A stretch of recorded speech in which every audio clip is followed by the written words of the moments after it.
ನಾಳೆ ಅಯೋಧ್ಯೆಯಲ್ಲಿ ಶ್ರೀ ರಾಮ ಮಂದಿರ ಪ್ರಾಣ ಪ್ರತಿಷ್ಠಾಪನೆಯ ಅಂಗವಾಗಿ ದೇಶಾದ್ಯಂತ ಸಂಭ್ರಮದ ವಾತಾವರಣ ನಿರ್ಮಾಣವಾಗಿದೆ. ಇದೇ ಸಂದರ್ಭದಲ್ಲಿ ಮುಳಬಾಗಿಲು ತಾಲೂಕಿನ ಎನ್ ವಡ್ಡಳ್ಳಿ ಟೊಮೆಟೊ ಮಂಡಿ ಮಾಲೀಕರು ಹಾಗೂ ಸಮಾಜ ಸೇವಕರಾದ ನಗ್ವಾರ್ ಎನ್ನ ಸತ್ಯಣ್ಣರವರು ಕಾಣಿಪಾಕಂ ಶ್ರೀ ವಿನಾಯಕನ ದರ್ಶನವನ್ನು ಪಡೆದು ಅಲ್ಲಿಂದ ವಿಶೇಷ ಪ್ರಸಾದವನ್ನು ತಂದು ಎನ್ ವಡ್ಡಳ್ಳಿ ಮಾರುಕಟ್ಟೆಯ ರೈತರಿಗೆ, ಕೂಲಿ ಕಾರ್ಮಿಕರಿಗೆ, ವ್ಯಾಪಾರಸ್ಥರಿಗೆ ವಿತರಣೆ ಮಾಡಿ ಮಾತನಾಡಿದರು. ಈ ಸಂದರ್ಭದಲ್ಲಿ ಮಾತನಾಡಿದ ನಗ್ವಾರ್ ಎನ್ನ ಸತ್ಯಣ್ಣರವರು ನಾಳೆ ಬೆಳಗ್ಗೆ 9:15 ಎನ್ ವಡ್ಡಳ್ಳಿ ಮಾರುಕಟ್ಟೆಯಲ್ಲಿ ವಿಶೇಷ ಪೂಜೆ ಹಾಗೂ ಪ್ರಸಾದ ವಿನಿಯೋಗ ಏರ್ಪಡಿಸಲಾಗಿದೆ. ಎಲ್ಲರೂ ಭಾಗವಹಿಸಬೇಕೆಂದು ಮನವಿ ಮಾಡಿದ್ದಾರೆ.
ಜೈ ಶ್ರೀರಾಮ್. ಜೈ ಶ್ರೀರಾಮ್.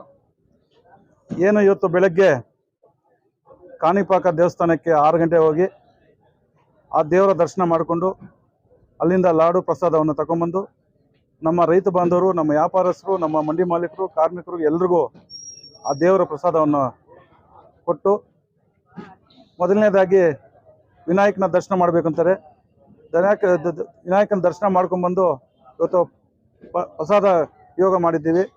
ಅದೇ ರೀತಿ ನಾಳೆ ಕೋಲಾರ ಜಿಲ್ಲೆ ಮುಳಬಾಗಿಲು ತಾಲೂಕು ಎನ್ ವಡ್ಡಳ್ಳಿ ಮಾರ್ಕೆಟಲ್ಲಿ ಕೂಡ ಅಯೋಧ್ಯ ಪೂಜೆ ಕಾರ್ಯಕ್ರಮ ನಾಳೆ 9:15 ಇಟ್ಕೊಂಡಿದ್ವಿ. ಅದೇ ರೀತಿ ಎಲ್ಲ ನಮ್ಮ ರೈತ ಬಾಂಧವರು, ವ್ಯಾಪಾರಸ್ಥರು, ಮಂಡಿ ಮಾಲೀಕರು, ಕಾರ್ಮಿಕರು, ಸಾರ್ವಜನಿಕರು ಎಲ್ಲರೂ ಬಂದು ನಾಳೆ ಬೆಳಗ್ಗೆ 9:15 ಪೂಜೆ ಕಾರ್ಯಕ್ರಮ ಇರುತ್ತೆ. ಎಲ್ಲರೂ ಒಂದು ಆ ದೇವರ ಆಶೀರ್ವಾದ ಪಡಿಬೇಕಂತೇಳಿ ವಿನಂತಿ ಮಾಡ್ಕೊಳ್ತೀವಿ. ಅದೇ ರೀತಿ ಪ್ರಸಾದ ಕೂಡ ಇರುತ್ತೆ. ಅಲ್ಲಿ ನಾವು ಯಾವುದೇ ಯಾರು ಬಂದ್ರೂ ಪ್ರಸಾದ ಎಲ್ಲ ಇರುತ್ತೆ. ಅದೇ ರೀತಿ ನೀವು ಎಲ್ಲರೂ ಬಂದು ಆ ಕಾರ್ಯಕ್ರಮವನ್ನು ಯಶಸ್ವಿಗೊಳಿಸಿ ಮಾಡಬೇಕಂತೇಳಿ ತಮ್ಮಲ್ಲಿ ಮನವಿ ಮಾಡ್ಕೊತೀವಿ.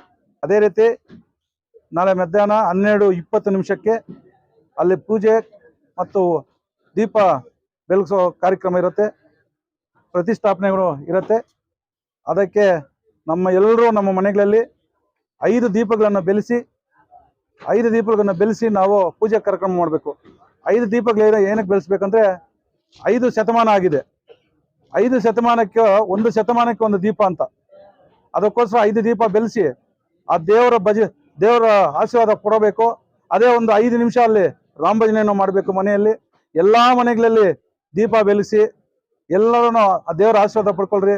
ನಮ್ಮ ಊರು ಚೆನ್ನಾಗಿರ್ಬೇಕು, ನಮ್ಮ ಮನೆ ಚೆನ್ನಾಗಿರ್ಬೇಕು, ನಮ್ಮ ದೇಶ ಚೆನ್ನಾಗಿರ್ಬೇಕು ಅಂತ ಹೇಳಿದ್ರು ಯಾವುದೇ ಒಂದು ಜಾತಿ ಭೇದ ಇಲ್ದಿರ ನಾವೆಲ್ಲರೂ ಸೇರಿ ಆ ದೇವರ ದರ್ಶನ ಮಾಡೋಣ, ಆ ದೇವರ ಆಶೀರ್ವಾದ ಪಡ್ಕೊಳ್ಳೋಣ.